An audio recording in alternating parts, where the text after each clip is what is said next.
Have you ever felt a chill at your desk? Not from the air conditioner, but something deeper.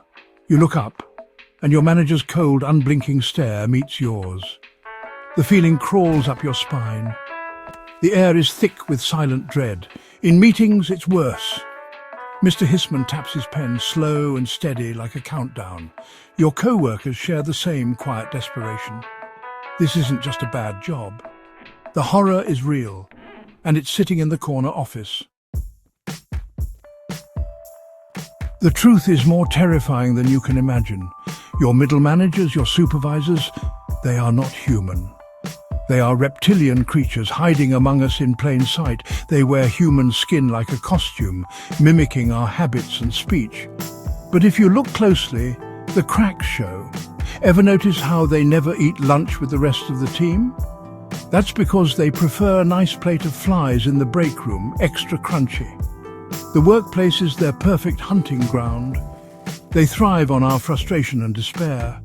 And those modern glass office buildings, not for the view, so managers can climb up the sides and bask in the sun during strategic planning sessions. They stand between you and your goals, feeding on your hopelessness. And when you see them staying late at the office, don't be fooled. They're just fertilizing each other's eggs in the supply closet. Teamwork, reptile style. Every rule, every delay, every maze of paperwork by reptilian design. The office is their battlefield.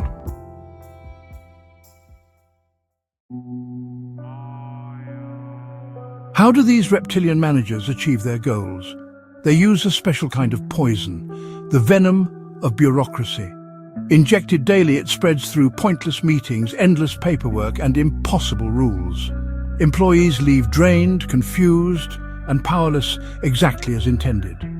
Creativity is crushed, progress is blocked, and dreams slowly fade. The venom has done its job. The graveyard of ambition remains.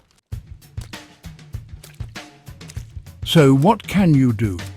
How do you fight back against a monster that you can't even prove exists? First, you must learn to spot the signs. Pay attention to their eyes.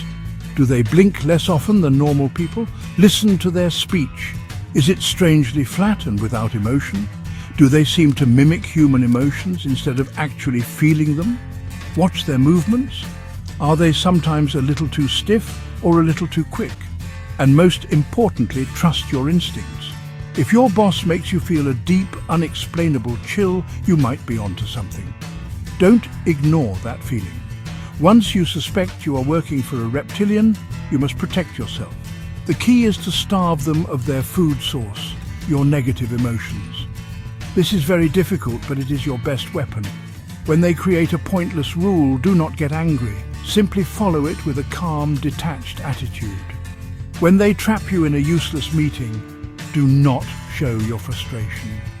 Pretend you are an anthropologist studying a strange, boring creature. Document their behavior, mentally take notes. By refusing to give them your fear and anger, you weaken them.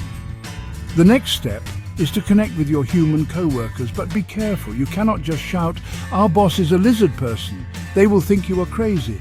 Instead, build alliances based on positivity. Help others with their work. Create small pockets of human warmth and cooperation. These positive connections are like sunlight to a vampire. Finally, never give up on your own dreams. Work on your own projects at home. Learn new skills. Look for other jobs. The reptilian manager wants you to feel trapped forever. Your greatest act of rebellion is to remember that you have a future beyond their cold, scaly grasp. They may control the office, but they do not control your spirit. Keep your humanity alive. That is how you win. That is how you escape the hidden horror at work.